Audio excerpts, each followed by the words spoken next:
अपनी ईगो में उड़ते जा रहा था तो मैंने अपने साथियों को साथ एक जिसे कहते हैं गेट टुगेदर वो अपनी पावर्स नहीं बनाई, इसीलिए आज बताया। आज आप अकेले हैं। हम जिनकी कहानी पेश कर रहे हैं वो एक सच्ची दास्तान है। गुलशन रावी में मेरी कोठी थी 7D। 7D। एक घर मेरे पास क्रीम ब्लॉक में था 5, 6, 7। और गाड़ी कौन सी थी आपके पास? गाड़ियाँ मेरे पास 3 थी। 2009 से लेकर नाजरीन 2015 14-15 तक यही इन पर अरूज रहा है। ऐसा क्या वाकया पेश आया कि आपका ना सीएम सेंटर में ऑफिस रहा ना एसोसिएट रहे? 4 अक्टूबर 2014। 4 अक्टूबर 2014। 2-3 दिन बाद ईद थी। छोटी ईद थी बड़ी ईद थी? बड़ी ईद थी। मैं कुर्बानी का जानवर लेने जा रहा था। डाउट हुआ कि मेरे पीछे मुझे रैक कर रहा है, तो डाउट निकालने के मैंने पेट्रोल पंप पे अपनी गाड़ी टर्न की, वो पीछे टर्न आ गए। तो वो एक्चुअली मैं टारगेट था उस टाइम, तो मुझे उन्होंने टारगेट की 6 फायर। दीवार क्या गिरी मेरे कच्चे मकान की, लोगों ने रास्ता ही बना लिया। पहले शेर अदा किया है, एक वकील साहब के लिए किया है। आसमान की बुलंदियों पे उड़ते उड़ते जमीन पर आ गिरने वाले एक वकील की कहानी सुनाएंगे आपको। आए आज आपको सुनवाते हैं।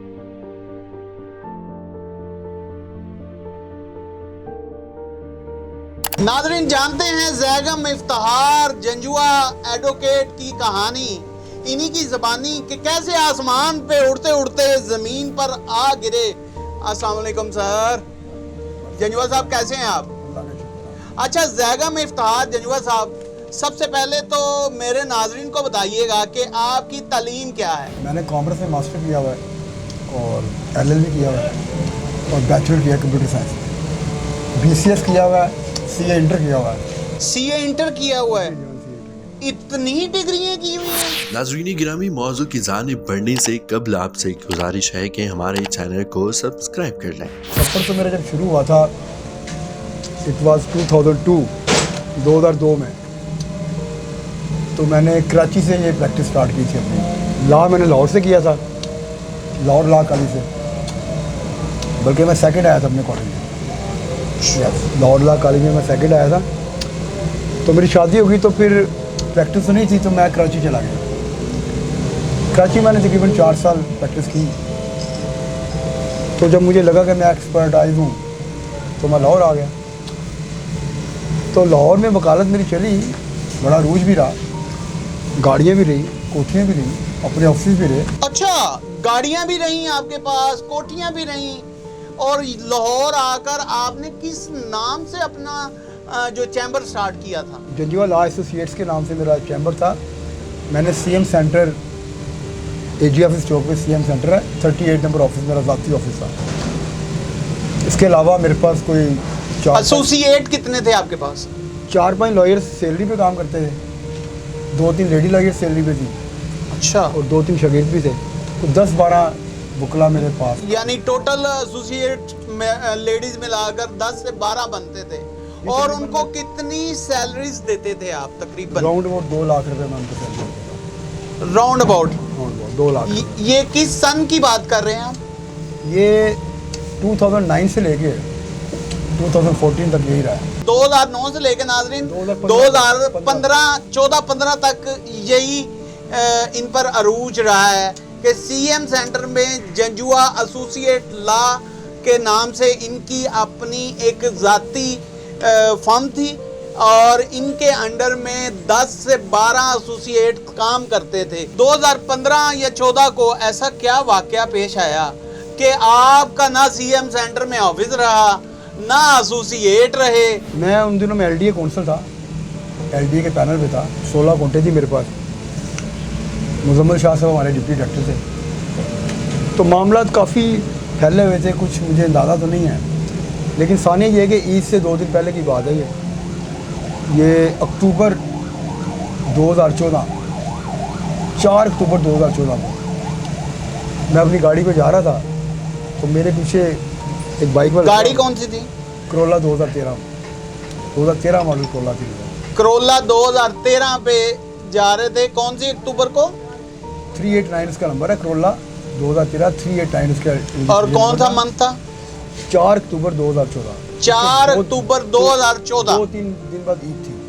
2-3 दिन बाद छोटी ईद थी, बड़ी ईद थी? बड़ी थी। मैं कुर्बानी का जानवर लेने जा रहा था। अच्छा, कुर्बानी के लिए जानवर लेने जा रहे थे। तो चलते चलते मैं गया हूँ उधर मुगलपुरे की साइड पे, इधर फतेहगढ़ का PSO का पंप आता है।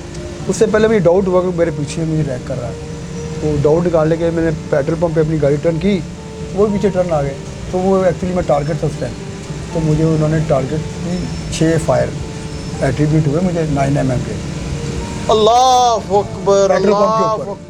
अकबर। पेट्रोल पंप के ऊपर खड़े ही बिल्कुल, आपको बिल्कुल, पेट्रोल पंप यानी कि इंजर्ड कर दिया जाता है। जी, मैं पेट्रोल पंप के ऊपर अभी मैं अपनी गाड़ी का वो पीछे से खोल के पेट्रोल डलवा रहा था, तो बाइक पे उतरे, उन्होंने मुझे डायरेक्ट फायर एट्रीब्यूट। ये अल्लाह का शुक्र करें कि आप जान से नहीं चले मैं कह रहा हूँ कि पेट्रोल पंप को आग नहीं लगी, ये मैं ज़्यादा शुक्र करता हूँ। तो 6 फायर लगे मुझे, अल्लाह ने मेरी ज़िंदगी रखी। अच्छा। उसके बाद फिर मेरा डाउनफॉल शुरू हो गया। उसके बाद आपका डाउनफॉल शुरू हो गया। जो कमाया तो बैठ के खाना शुरू कर दिया। यानी कितने साल आप बेड पे रहे हैं? 4 साल में बैठ गया। और जो किराए आ रहे थे वो कहाँ गए?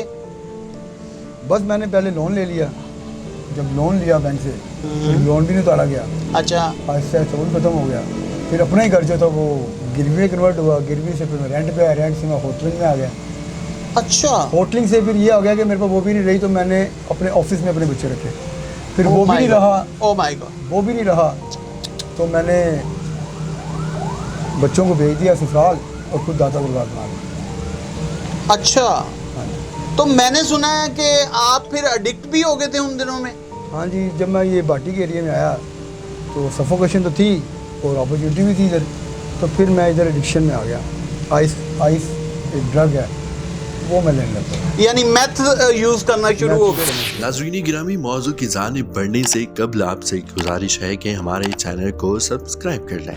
आप मुझे बताइएगा कि आप ड्रग्स ले रहे हैं या नहीं ले रहे? अब मैं 1 साल हो गया मैंने। अल्हम्दुलिल्लाह। अच्छा, मुझे ये बताइएगा कि अब बच्चे क्या कर रहे हैं, भाभी क्या कर रही हैं? भाभी साथ हैं या छोड़ गई? भाभी भी पढ़ा रही है, बेटी भी पढ़ा रही है माशाल्लाह। और दोनों बेटे वो भी सेलमैन है और वैसे चल रहा।